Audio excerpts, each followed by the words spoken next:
A graça e a paz, meus amados. Vamos dar continuidade ao estudo da carta aos Efésios, no capítulo 3. Nós já vimos o capítulo 1, nós já vimos o capítulo 2.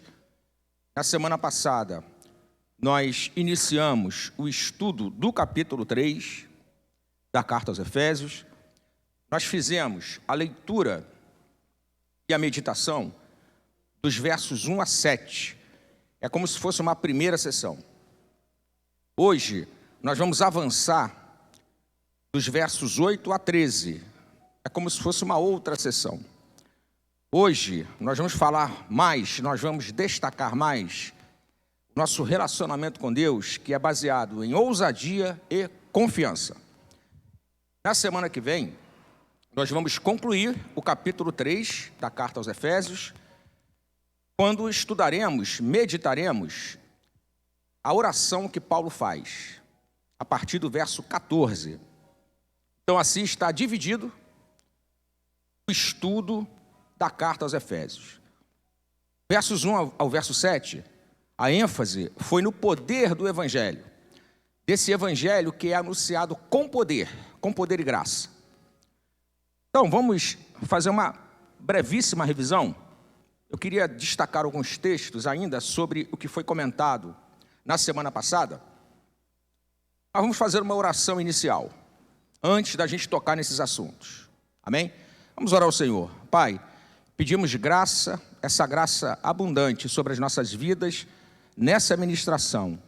Em nome de Jesus oramos. Amém. Amém, amados. Então, antes da gente iniciar propriamente o assunto de hoje, vamos citar mais alguns textos que falam sobre o que foi estudado na semana passada, sobre este poder que Deus libera através do Evangelho. Então eu quero abrir com você. Abre, por favor, na versão revista e atualizada, na área, tá bom? Quero ver com você Atos, capítulo 2, versos 37 e 38. Vai ser projetado. Olha o que diz a palavra de Deus. Ouvindo eles estas coisas, compungiu-se-lhes o coração. Ou seja, essa palavra compungir significa perfurar. Pedro, ele está pregando uma mensagem evangelística. Quando ele fala da remissão de pecados por meio de Jesus Cristo, quando ele fala que Jesus foi ressuscitado, que Deus ressuscitou Jesus, que Deus fez de Jesus o Senhor e Cristo e Salvador das nossas vidas, o público ali ouvinte teve o seu coração perfurado. Então essa foi uma mensagem que alcançou o coração deles. Eles foram salvos nesse momento. E aí eles perguntaram a Pedro e aos demais o que eles deveriam fazer. Vamos passar mais um versículo. Vamos avançar para o versículo 38. Ainda no finalzinho do 37. Que faremos, irmãos? Pedro vai responder para eles. Arrependei-vos e cada um de vós seja batizado em nome de Jesus. Em nome de Jesus Cristo, para a remissão, para perdão dos vossos pecados. E recebereis o dom do Espírito Santo. Então você sabe que essa palavra que libera poder, nós vimos na semana passada, libera poder de forma paulatina, de acordo com a nossa resposta pela fé, a palavra que está sendo pregada e que nós estamos assimilando, concordando, aderindo, confiando nessa palavra. Mas também existem alguns aspectos dessa palavra. Por exemplo, essa palavra evangelística é a palavra de entrada, é a palavra que salva. Quando você crê em Jesus pela fé, que Jesus é tudo isso mesmo que a palavra de Deus diz. É Ele quem perdoa os nossos pecados. Então essa foi uma mensagem evangelística. O poder de Deus foi liberado ali. O coração deles foi compungido, foi perfurado. Vamos ver uma outra passagem, que está lá em Atos capítulo 14, dos versos 8 a 10. Porque como nós vimos na semana passada, essa palavra é uma palavra de poder. O evangelho está sendo pregado, coisas estão acontecendo, o céu está se movendo. vidas estão sendo alcançadas, vidas estão sendo transformadas, cura está sendo liberada, o coração está sendo quebrantado. Então, em Atos 14, no versículo 8, do versículo 8 ao versículo 10, Paulo está pregando. Olha o que vai acontecer. Vamos ler. Em Listra, costumava estar assentado certo homem aleijado, paralítico, desde o seu nascimento, o qual jamais pudera andar. Esse homem ouviu falar Paulo, ou seja, Paulo estava pregando esta mensagem, a mesma mensagem que Pedro pregou, remissão de pecados em Jesus Cristo. Jesus é quem perdoa os nossos pecados. Jesus ressuscitou dentre os mortos. Foi algo maravilhoso que Deus fez. Paulo estava pregando esta mensagem, a mensagem apostólica. Então, este homem, esse coxo, ele estava ouvindo esta mensagem. E aí, olha o que diz. Fixando nele os olhos, Paulo fixou os olhos nele, nesse coxo, e Paulo viu que ele possuía fé para ser curado. Então veja, a palavra de Deus é anunciada. A pessoa está ouvindo que Jesus perdoa pecados. Aquela pessoa, ela pode receber fé, algo sobrenatural ali pode acontecer, e ela pode entender. Porque isso tudo é pela fé, irmãos. Só é explicável pela fé. Não é uma operação da medicina, nos nervos, nos ossos, que resolveu aquela situação. Não, foi pela palavra da fé. A pessoa simplesmente creu. Se Jesus perdoa os meus pecados, eu não preciso continuar nesse estado. Então, é uma relação de fé, é algo sobrenatural, que a gente muitas vezes não vai conseguir explicar com palavras puramente humanas, com filosofias humanas. Não, é sobrenatural de Deus. É porque Deus libera poder pela sua palavra. Então, ele foi curado.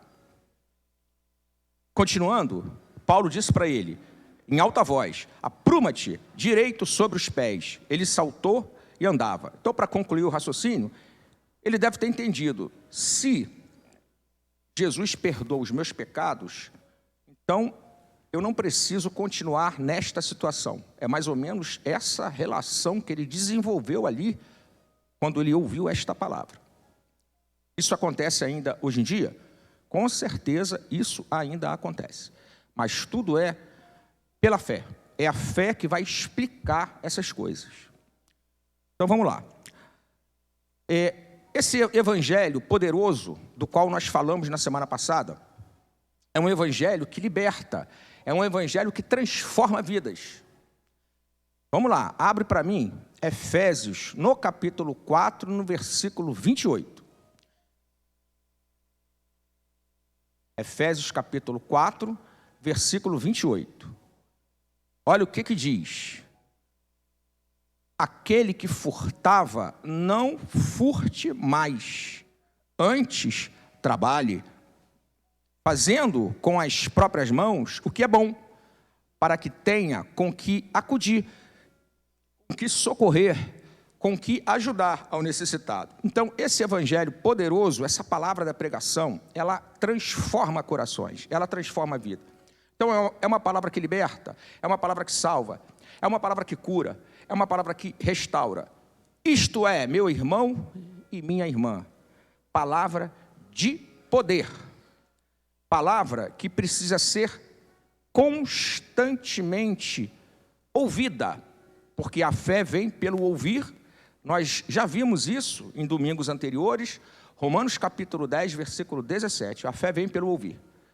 A palavra da pregação, ela entra no teu espírito, e aí coisas acontecem, numa dimensão espiritual, que foi outra coisa que nós estudamos na semana passada, você lembra?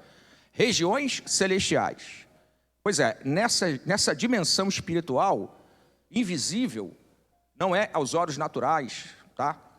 Não tente, meu irmão, não tente viver fé com os olhos naturais, porque você vai olhar para o lado e a sua medida vai ser o que acontece do lado. Se do lado as coisas estão se movendo de uma forma sobrenatural, Então, porque você viu, você vai acreditar. Mas, por outro lado, se do teu lado as coisas não estiverem sendo movidas de forma sobrenatural, se você for guiado por vista, você não vai crer. Por isso que Paulo diz que nós não somos guiados por vista, nós somos guiados pela fé, nós somos guiados pelo sobrenatural. Nós somos guiados pelo fato de que a palavra de Deus que é liberada, ela permanece. O que significa permanecer? Significa que é como se ela estivesse aqui, ó. Ela permanece aqui, ela foi liberada, ela permanece. Até um belo dia que ela vai fazer o seu efeito. Vou dar um exemplo. O profeta Isaías, ele profetizou 750 anos antes do nascimento de Jesus. Falou do nascimento de Jesus. O que houve com esta palavra que foi liberada pelo profeta Isaías, inspirado pelo Espírito Santo? Essa palavra permaneceu. Essa palavra permaneceu numa dimensão espiritual, é invisível, não dá para você ver com os olhos naturais essas coisas. Mas o que aconteceu 750 anos depois? Jesus nasceu. Então, nosso relacionamento de fé, confiança e com ousadia, é nesse tema que nós queremos entrar de forma mais específica na ministração de hoje. Bom, vamos ler, vamos começar a ler então o capítulo 3 de Efésios a partir do versículo 8. Hoje a sessão é 8 a 13. Vamos lá. A mim, o mínimo de todos os santos, eu estou fazendo a leitura do slide, que é a Almeida Corrigida e Fiel. De novo, a mim, o mínimo de todos os santos, me foi dada esta graça de anunciar entre os gentios, por meio do Evangelho, as riquezas incompreensíveis de Cristo. Então, Paulo fala que ele é o mínimo de todos os santos. O mínimo. Projeta para mim agora, por favor. 1 aos Coríntios, capítulo 15, versículo 9. Se você tiver com a sua Bíblia aí na mão, é bom você fazer esse exercício com a palavra. 1 aos Coríntios, capítulo 15, versículo 9. Eu estou lendo aqui, para fazer essa leitura, a revista atualizada, que a gente chama de ARA, né? Paulo vai dizer assim: porque eu sou o menor dos apóstolos, que mesmo não sou digno de ser chamado apóstolo, pois persegui a igreja de Deus. Então nós lemos anteriormente, em Efésios capítulo 3, verso 8, que Paulo diz que ele é o mínimo dos santos. Em 1 aos Coríntios capítulo 15, versículo 9, ele diz: eu sou o menor dos apóstolos. Eu sou o menor dos apóstolos porque eu persegui a igreja de Deus. Agora olha o que ele vai dizer em 1 Timóteo. Projeta para mim, 1 Timóteo, capítulo 1, versículo 15. Olha o que Paulo vai dizer. Fiel é a palavra e digna de toda aceitação. Que Cristo Jesus veio ao mundo para salvar os pecadores, dos quais eu sou o principal. Observa as colocações que Paulo faz na palavra. Em Efésios 3, 8, eu sou o mínimo dos santos. Em 1 aos Coríntios 15, 9, eu sou o menor dos apóstolos. Em 1 Timóteo 1, 15, eu sou, a mesma expressão, eu sou o mínimo, eu sou o principal dos pecadores. Então observa como Paulo ele se coloca diante do poder da palavra de Deus. Como Paulo ele se vê diante do poder do Evangelho. Mesmo sendo uma pessoa que fez tanto mal, mesmo sendo uma pessoa que perseguiu tanto a igreja, porque tocar na igreja é tocar em Cristo. Porque o corpo de Cristo, Cristo é a cabeça e a igreja é o seu corpo. É uma unidade. Então, quando Paulo ele faz essa reflexão, eu toquei em Cristo, quando eu toquei na igreja. É por causa dessas coisas que ele vai dizer, ele vai usar essas expressões. Eu sou o principal pecador, eu sou o menor dos apóstolos, eu sou o mínimo dos santos. Porém, vou ler com você de novo o versículo 8, porque ele diz assim, ó: a mim, o mínimo de todos os santos, me foi dada esta graça de anunciar entre os gentios, por meio do Evangelho, as riquezas incompreensíveis de Cristo. depois de você entender que você feriu o corpo de Cristo, ou seja, que você tocou em Cristo, depois que ele percebeu isso, a conclusão que ele chega é a seguinte: é incompreensível que eu ainda esteja nessa posição, que eu esteja nessa condição. Muitas vezes é incompreensível que eu possa receber tamanha graça para pregar sobre tamanha riqueza, depois de tudo que eu fiz. Riquezas incompreensíveis de Cristo. Então, quero dizer para você o seguinte: existe muita riqueza da graça a teu favor. Se hoje você entender isso, a atmosfera espiritual, ela vai mudar na sua vida. Existe muita riqueza que pode ser incompreensível ainda.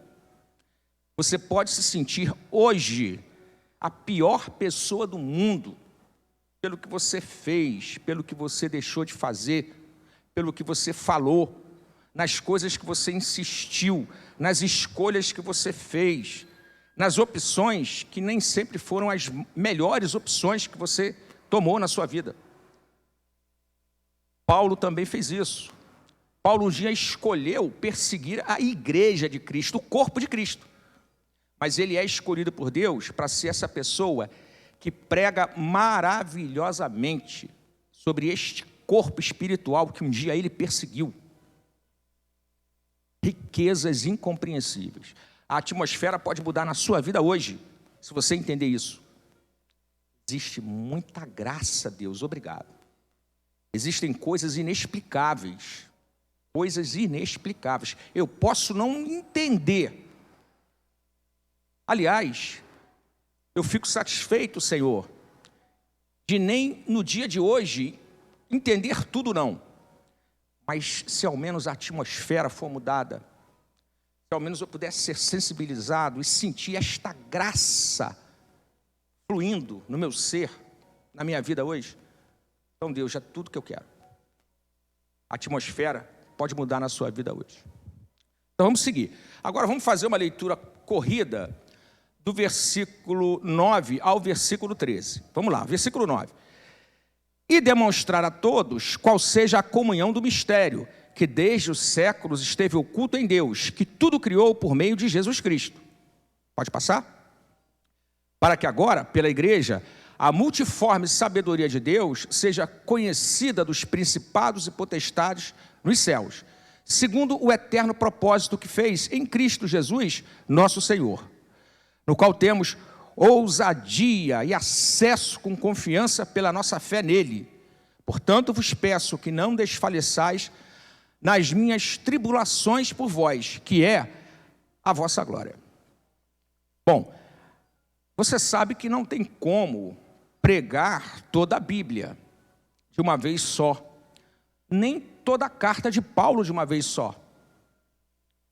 Daqui a algum tempo, a exposição dessa carta, ela pode te levar a você explorar outros assuntos. Então, nessa sessão de 8 a 13, eu quero me deter aqui com você, minha irmã e meu irmão, mais especificamente no verso 12, quando diz assim: no qual temos ousadia e acesso com confiança pela nossa fé em Cristo, pela nossa fé nele. Então vamos lá, vamos nos concentrar mais agora no versículo 12. Olha só, o que acontece? Naqueles dias, os pagãos, os gentios na carne, não convertidos, os ímpios, os pecadores, os injustos, isto é, todas palavras intercambiáveis, palavras que você pode trocar uma pela outra e manter o sentido. Essas pessoas, os gentios na carne, portanto, eles adoravam vários deuses, porque naquela filosofia grega e ali no Império Romano, você já deve ter ouvido falar na mitologia grega, mitologia romana. Então, eles adoravam vários deuses, né? Tinha Deus para tudo quanto é coisa. Tinha a deusa da fertilidade, tinha o Deus da mensagem, tinha vários tipos de deuses, né? E esses deuses, os homens, eles faziam templo para esses falsos deuses e eles fabricavam imagem, onde as pessoas se encurvavam, onde as pessoas adoravam esses falsos deuses. Então eles procuravam reproduzir nessas estátuas a impressão que eles tinham desses deuses. E normalmente, se você for ver nas fotografias, você vai ver que a aparência desses falsos deuses eram aparências meio estranhas, meio carrancudas. Por quê? Porque eles tinham certo medo. Esses falsos deuses, né, eles fossem se vingar deles, caso eles se tornassem infiéis na adoração, caso eles deixassem de sacrificar. Então, eles não tinham confiança nesses deuses. Na verdade, eles serviam a esses falsos deuses por medo. E aí Paulo vai contradizer essa crença errônea. Quando ele fala de Deus, por meio de Jesus, ele vai dizer no verso 12, no qual nós, eu e você, agora hoje para nós temos ousadia e acesso com confiança pela fé em Jesus. O nosso Deus não é um Deus carrancudo, o nosso Deus não é um Deus zangado, como os falsos deuses da época que eles criam. Para eles, a impressão que eles tinham era essa. Paulo viveu isso. Quer ver? Vamos abrir aqui a palavra de Deus, em Atos, capítulo 14. Vamos ler os versos 11 e 12. Atos, capítulo 14, versos 11 e 12. Ó. Paulo estava evangelizando na região da Galácia. E a palavra diz assim: quando as multidões viram o que Paulo fizera, gritaram em língua licaônica, dizendo: os deuses em forma de homens baixaram até nós. Olha só, interessante, né? Os deuses em forma de homens baixaram até nós. Eles viram como o poder do nosso Deus estava agindo na vida de Paulo e Barnabé. Então eles acharam, os deuses na forma de homens, Paulo e Barnabé, desceram até nós. Paulo estava ensinando àquela igreja que nosso Deus, realmente, um dia ele encarnou, ele desceu na forma de homem. Porque isto aconteceu, graças a Deus, Deus entrou na nossa história. Porque isso aconteceu, e por tudo que aconteceu, porque ele morreu na cruz pelos nossos pecados, é que nós podemos ter toda a ousadia e confiança nele. Aleluias! Então, olha só o que eles fizeram. Eles chamaram Barnabé de Júpiter. Júpiter, na mitologia romana, na mitologia grega, era Zeus. Isso é só um dado histórico. E chamaram a Paulo de Mercúrio, na mitologia romana. Na mitologia grega, era Hermes. Continua. Então eles chamaram Barnabé de Júpiter, Paulo de Mercúrio, e chamaram Paulo de Mercúrio porque Paulo era o principal portador da palavra. Porque esse Deus Mercúrio, para eles, os gentios na carne, os pagãos, os ímpios, os pecadores, os injustos, para eles, o Deus Mercúrio era o Deus mensageiro.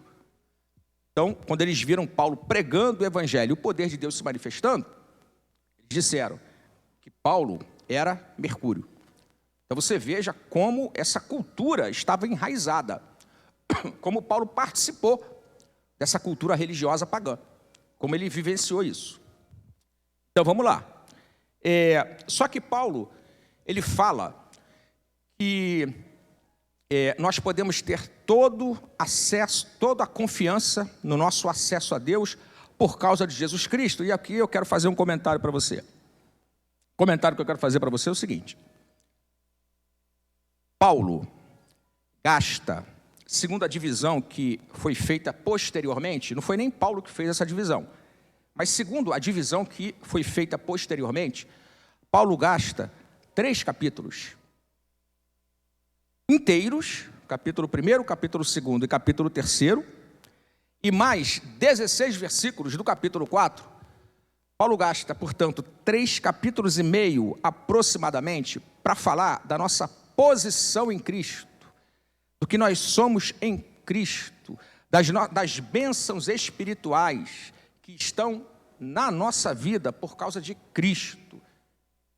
São 3 capítulos e meio. Essa carta vai até o capítulo 6. Então, quando chega no capítulo 4, a partir do verso 17 até o fim do capítulo 6, as questões práticas, o resultado de tudo que Paulo explicou anteriormente, começa a ser dito a partir do versículo 17 do capítulo 4.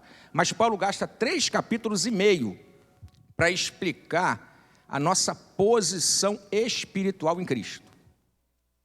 Por isso que é importante, irmãos, você saber a razão pela qual você está estudando alguma coisa na palavra de Deus. A direção que foi dada ao pastor Rogério e à pastora Késia para que a carta aos Efésios fosse ministrada para a igreja. Porque, embora Paulo gaste 3 capítulos e meio para falar do que nós temos em Cristo, no que nós somos em Cristo, o diabo leva 2 segundos, 2 minutos, para convencer o crente que o crente é derrotado, que o crente é reprovado, que o crente não tem chance de ter recuperação. É impressionante como as coisas elas se invertem, se a gente não discernir e não entender. Não é à toa que Paulo ora por sabedoria espiritual no capítulo 1 dessa carta. A pessoa a motivação de você orar por sabedoria espiritual é para que você tenha, é como se você tivesse no seu espírito um gatilho. Então, a qualquer momento que alguma coisa que contraria a palavra de Deus, ela de alguma forma queira te atingir, aquele gatilho dispara. Mas isso só é possível na nossa vida mediante treinamento espiritual, irmãos. Mediante palavra de Deus. Palavra segunda, palavra terça, palavra quarta, palavra todo dia. Porque essa é a vida desses homens de Deus. Essa é a vida deles. Essa foi a vida deles. Palavra o tempo todo. É por isso que, diante dos grandes enfrentamentos, também havia grandes episódios de fé, grandes lições de fé que estão registradas aqui para nós. Do contrário, não adianta Paulo escrever 3 capítulos e meio sobre posição em Cristo, sobre o que nós conquistamos por causa de Cristo, não é por nós. Então não aceite a acusação do diabo. Não aceite que o diabo envie pessoas até você para proferir maldição. Não aceite que o diabo envie pessoas até você para dizer que você está sofrendo o que você está sofrendo porque você cometeu certas coisas, porque você falou certas coisas. Sim, Deus não aprova coisas que a gente faz, tudo aquilo que a gente faz. Deus não aprova tudo aquilo que a gente fala. Mas a gente precisa crer que, já que estamos em Cristo, precisamos fazer uso da palavra de Deus, precisamos fazer uso daquilo que Deus nos ensina, para a gente voltar a viver na experiência a posição que a gente já alcançou. A posição que a gente já alcançou não é por mérito próprio, não é pela nossa força, não é pela nossa capacidade, não é porque a gente melhorou com o tempo, não. Abre comigo Romanos capítulo 5, no versículo 17. Já citei esse versículo aqui várias vezes e vou continuar citando quantas forem necessárias. Sabe por quê? Porque a gente precisa ter isso aí na mente. Não só na mente, mas no espírito, que é mais profundo ainda do que a mente. O texto de Romanos 5,17 diz o seguinte: se pela ofensa de um, e por meio de um só, reinou a morte, muito mais os que recebem a abundância da graça e o dom da justiça reinarão em vida por Cristo Jesus, por meio de um só, a saber, Jesus Cristo. Então, nós recebemos abundância de graça, nós recebemos o dom da justiça, nós não trabalhamos por isso, nós não fizemos alguma coisa e daí houve uma dívida. Então Deus, porque Deus ficou em dívida conosco, Deus nos pagou abundância de graça e nos pagou a sua justiça, porque havia uma dívida entre nós e Deus. Não é dívida, é dádiva. Eu recebi. Então, na ótica de Deus, na ótica do homem, para você receber o salário, o que você vai ter que fazer? Você vai ter que trabalhar. Na ótica de Deus, você não tem que trabalhar. Na ótica de Deus, primeiro você recebe o salário. Essa é a ótica de Deus. Primeiro você recebe o salário. Depois é que você vai pensar em trabalhar. Olha, se uma pessoa que conhece o seu pai, por exemplo, e ela recebe as coisas primeiro, o natural é que ela vá trabalhar por gratidão. Então esta é a ótica de Deus. Na ótica de Deus, eu não trabalho para receber, eu recebo e depois trabalho. Essa é a ótica de Deus. Eu faço voluntariamente depois, eu faço gratuitamente, eu faço de bom coração. Por quê? Porque eu já recebi. Eu sou totalmente abençoado. Abre, eu e você, abre Efésios capítulo 1, lá no versículo 3.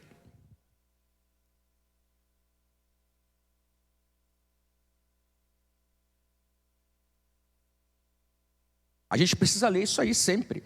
Bendito o Deus e Pai de nosso Senhor Jesus Cristo, que nos tem abençoado com toda a sorte de bênção espiritual nas regiões celestiais em Cristo. Então, Ele nos tem abençoado com toda a sorte de bênção espiritual nas regiões celestiais em Cristo Jesus. Ele não tem nos abençoado com 80% das bênçãos, de tal maneira que as outras 20% é só se você fizer jus a elas. Ele não tem nos abençoado com 50%. Ele não disse para nós, eu entro com 50%, você entra com 50% e a gente passa a ser sócio das bênçãos. Não. A palavra de Deus fala que Ele nos abençoou com 100% das bênçãos. Se eu sou abençoado, e se você é também com 100% das bênçãos, com toda a sorte de bênção espiritual, então como é que essas bênçãos elas vão se materializar? Elas vão se realizar na minha vida. Efésios 5,17 fala que a gente reina em vida, porque a gente recebeu abundância de graça e recebeu o dom da justiça. Porque recebemos muita graça, muita provisão. Abundância de graça é provisão completa, é provisão em todas as áreas. Não quer dizer que você vai se converter e você vai virar um playboy, você vai virar um milionário ocioso que não vai mais trabalhar, vai viver de renda. Não é isso. Abundância de graça é provisão completa. É provisão em todas as áreas. É suficiência. Claro que se você nasce de uma família mais abastada, com mais recursos, é natural que você nesta vida, você disponha de mais bens materiais. Mas até nisso a palavra de Deus nos instrui. A instrução que Paulo deu a Timóteo foi, Timóteo, ensina o rico ensina os ricos desse mundo, para não colocar o coração deles nas riquezas. Então veja, Paulo ele traz esse ensino para nós de graça transbordante, de graça abundante, de provisão completa. E traz o ensino para nós da justiça de Deus como dádiva, da justiça de Deus mediante um dom. Então eu sou justo, não é porque eu sou bom, nem eu, nem você. Você não é bom, eu também não sou bom, mas Cristo é bom. E aí o que Deus fez? Deus pegou a bondade de Cristo, Deus olhou para Cristo e viu, Cristo é o homem que a humanidade não consegue ser. Cristo é o homem que eu deveria ser e nunca fui e nunca serei. Só que Ele já é. E aí o que Deus faz comigo e contigo? Deus transfere a justiça de um homem perfeito, Cristo Jesus. Deus transfere esta justiça para mim, através de um dom. É dom, dom é dádiva, é presente. Quando você recebe um presente, o que você faz? Normalmente, né? Você começa a abrir lá o envelope, lá o papel, desembrulhar, vai experimentar, vai ver se serve, se não serve, né? Vai mostrar para as pessoas, aqui, é normal. Só quando tem muita gente que você não costuma abrir ali na hora, na frente de todo mundo. Mas normalmente quando você recebe presente é para usar.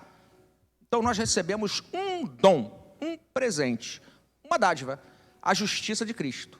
É para usar. É para se apresentar diante de Deus, como diz o versículo 12, 12, que é a ênfase da EBD de hoje. nós temos ousadia e acesso com confiança pela nossa fé em Cristo Jesus. Pela nossa fé. Glória a Deus. De tal maneira, meu irmão, que a graça, ela te dá tudo o que você precisa. Tudo o que você precisa vem pela graça. Eu quero abrir com você o texto que está em Efésios capítulo 3, versículo 1. Agora eu vou pedir para vocês projetarem Efésios 3, capítulo 1. Porque olha só que interessante. Paulo também precisava de muita graça. Nós também precisamos de muita graça. Mas olhando assim a vida de Paulo, me parece que Paulo recebia, pela fé, toda esta abundância de graça. Então vamos ver lá, ó. Efésios capítulo 3, versículo 1. Olha o que Paulo diz.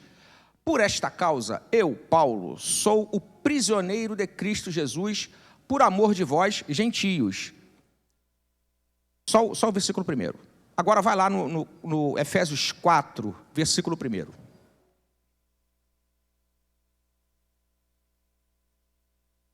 Olha o que Paulo diz.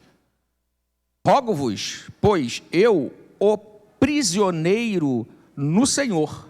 Então, em Efésios 3:1, ele diz que ele é o prisioneiro de Jesus Cristo. Em Efésios 4:1, ele diz que ele é o prisioneiro no Senhor. Olha, certamente Paulo fala isso sem murmurar. Porque quando ele está na prisão também, ele escreve aos filipenses. E quando ele escreve aos filipenses, ele vai dizer, alegrai-vos sempre no Senhor. Depois ele vai dizer novamente, outra vez vos digo, alegrai-vos no Senhor, regozijai-vos sempre nele. Então Paulo não está dizendo que é prisioneiro do Senhor, como está em Efésios 4:1, e não está dizendo que é prisioneiro de Jesus Cristo, como está em Efésios 3, verso 1, de uma forma triste, cabisbaixa, ou porque estivesse murmurando. Não. Paulo tem uma causa, conforme cada um de nós também tem uma missão nesta vida. O importante, meu irmão, é que para que a gente viva esta causa, qual era a causa de Paulo? Nós podemos, por exemplo, usar como ilustração o versículo 9. Volta um slide aí, ó, porque o versículo 9, ele vai dizer da pregação que foi incumbida a Paulo. Ó, não, esse é o 5:7. Você precisa avançar mais um slide. Isso. Olha o que diz o verso 9. E demonstrar a todos qual seja a comunhão do mistério que desde os séculos esteve oculto em Deus, que tudo criou por meio de Jesus Cristo. Então Paulo estava sendo perseguido pelos judeus porque ele pregava a comunhão do mistério. O mistério era Cristo e a igreja, e esta igreja é formada por judeus e gentios. Então Paulo estava pregando algo em comum entre eles, a mesma salvação, a mesma participação na herança, o mesmo direito, a quantidade de graça, a mesma justiça recebida. Paulo pregou a comunhão do mistério e foi perseguido. Mas esta foi a causa, né? Esta foi a causa para a qual Deus constituiu Paulo. Então todos nós temos uma causa no Evangelho. O importante é que exista graça, abundante graça, para a gente entender a nossa missão. Como diz a Bíblia, no tempo da nossa peregrinação. Então vamos ver, Paulo era muito bem informado sobre esta causa. E você também pode ser muito bem informado por esta causa, assim como eu também. Precisamos sim buscar no nosso relacionamento com o Espírito de Deus, precisamos de buscar isso, porque Deus vai nos revelar determinadas coisas à medida que a gente tiver interesse em se relacionar com Ele. Porque tem coisas que simplesmente a gente não tem a menor condição de ouvir. Mas se a gente buscar firmemente pela fé, Deus vai nos revelar os seus conselhos, os seus propósitos, as suas vontades. Então olha só como é que Deus falou com Paulo acerca desta causa que estava na vida dele, mas que haveria muito suprimento de graça para que ele vivesse essa missão. Então vamos lá, abre comigo aí, Atos capítulo 9, Atos dos Apóstolos.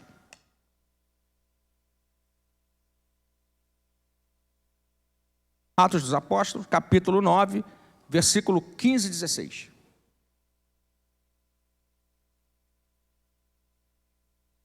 Isso é Deus falando com Ananias, que foi a pessoa que evangelizou Paulo, que orou por Paulo, né? Então diz assim, ó: mas o Senhor lhe disse: vai, porque este, Paulo, é para mim um instrumento escolhido para levar o meu nome perante os gentios e reis, bem como perante os filhos de Israel. Mais um. Pois eu lhe mostrarei. Então é Jesus que está dizendo a Ananias que ele mostraria para Paulo, que Jesus mostraria para Paulo o quanto importava que Paulo sofresse pelo nome de Jesus.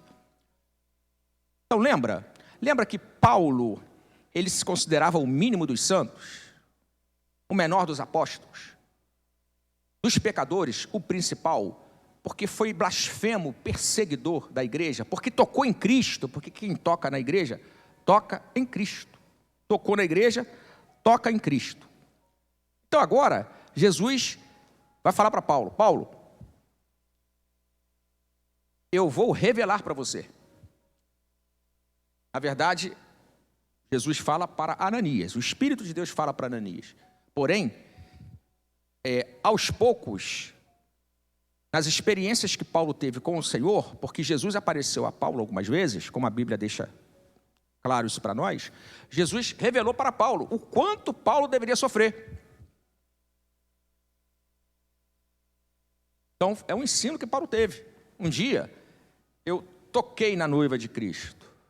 Um dia, eu feri o próprio Cristo. O que eu merecia? Eu merecia ser fulminado.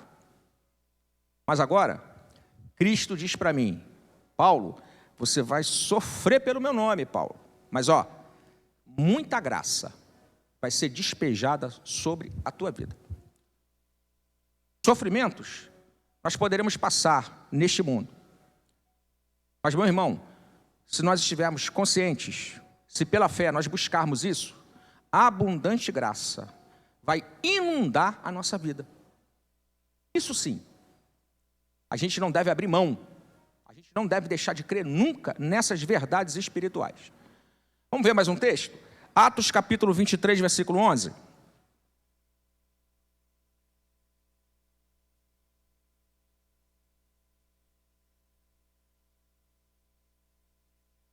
Olha o que diz. Na noite seguinte, o Senhor, pondo-se ao lado dele, o próprio Senhor, Jesus, se pôs ao lado de Paulo. Então, na noite seguinte, o Senhor, pondo-se ao lado dele, disse: coragem, pois do modo porque deste testemunho ao meu respeito em Jerusalém, assim importa que também o faças em Roma. Então, essa era a causa, essa era a missão de Paulo: pregar a comunhão do mistério, pregar para os gentios a mesma salvação disponível para o judeu, da mesma forma, sempre pela fé em Jesus, crendo. Mas o interessante é que a salvação, meus irmãos, ela é, na verdade, uma porta de entrada, sabia? A salvação não é um fim em si mesmo, sabia disso? A salvação é uma porta de acesso, a salvação é uma porta de entrada. Porque depois que você é salvo, tem muita coisa que Deus quer fazer com você. Eu vou usar essa mesma carta para te provar isso. Vamos abrir lá, Efésios capítulo 2, versículo 10.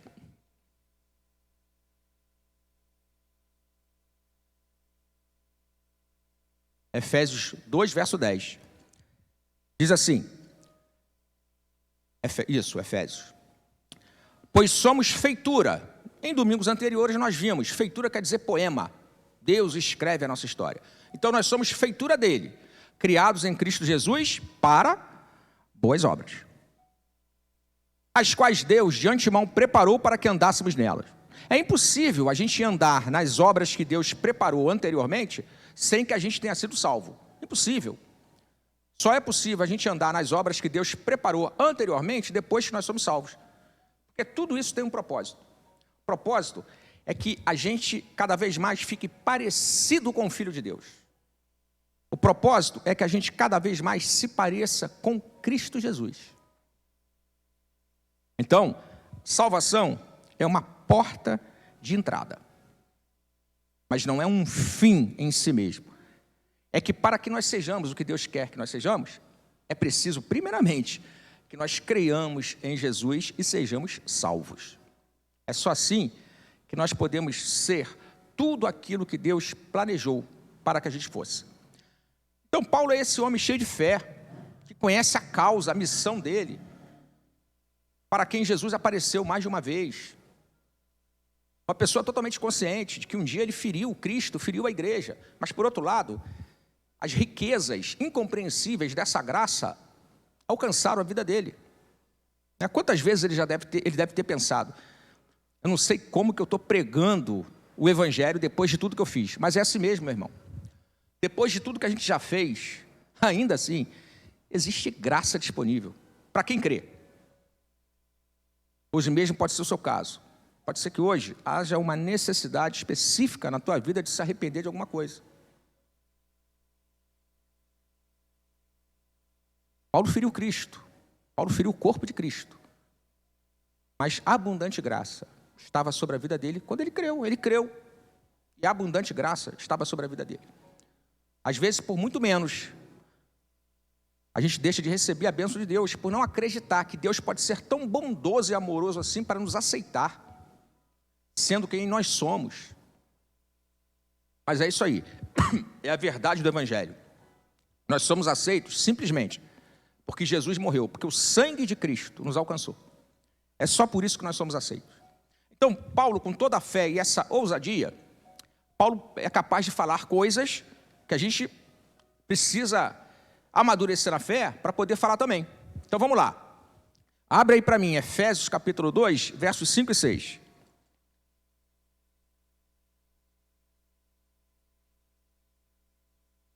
Efésios 2, versos 5 e 6. E estando nós mortos em nossos delitos, nos deu vida juntamente com Cristo, pela graça sois salvos. E juntamente com Ele nos ressuscitou. E nos fez assentar nos lugares celestiais em Cristo Jesus. Isso, como eu falei para você, os três primeiros capítulos e mais metade do capítulo 4 é posição espiritual. É algo no mundo espiritual. É a visão de Deus, é a linguagem de Deus, é como Deus vê. Não necessariamente tudo que é linguagem espiritual, tudo que está na visão de Deus é uma experiência concreta já na nossa vida. Porque a gente ainda não foi vivificado no nosso corpo, por exemplo. Nosso corpo ainda é mortal. Paulo fala isso. Nosso corpo é corpo de humilhação. Só que um dia o nosso corpo vai ser vivificado. E a gente não morreu ainda. Estamos aqui vivos ainda. Naturalmente falando, estamos vivos. Mas se morrermos, um dia nós seremos ressuscitados. Ressuscitados para nunca mais morrer. Com o mesmo corpo glorioso que Cristo tem hoje. Estas são as promessas de Deus. Então veja, só que eu chamo a atenção para você que Paulo usa verbos no passado. Porque a linguagem de Deus, ela está fora do tempo. Na linguagem de Deus, eu posso usar verbos no passado sobre coisas que ainda vão acontecer no futuro.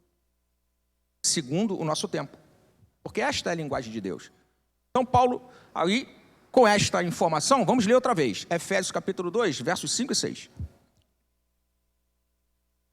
Vamos lá, vamos ler de novo. Ó. E estando nós mortos em nossos delitos, nos deu vida juntamente com Cristo. Pela graça, sois salvos. E juntamente com Ele, nos ressuscitou. E nos fez assentar.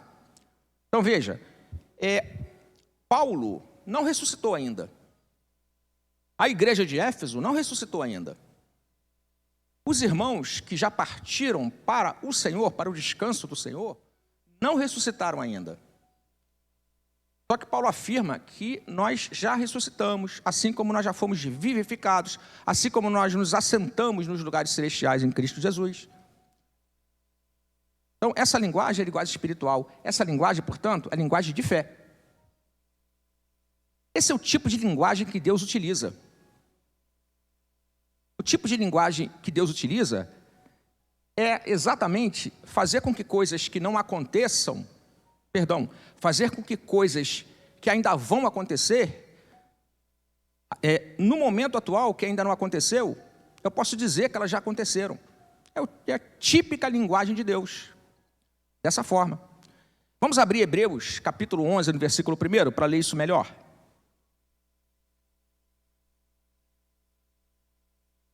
Hebreus, capítulo 11, verso 1.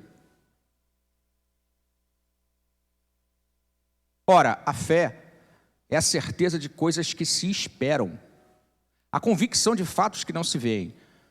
Então, Paulo fez afirmações baseadas em fé, porque o justo vive pela fé. Pela fé, você entende, pela fé você faz afirmações, pela fé você pede em oração, tudo isso você faz pela fé. Então, fé é certeza das coisas que se esperam.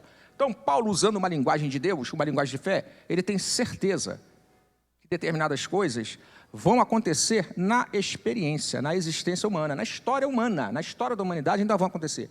Na linguagem de Deus, Deus pode falar que já aconteceu. Isso é linguagem de fé, meu irmão. Todos nós precisamos desenvolver essa convicção. Abre, por exemplo, lá, para a gente, já estamos finalizando, Marcos capítulo 11, versículos 23 e 24.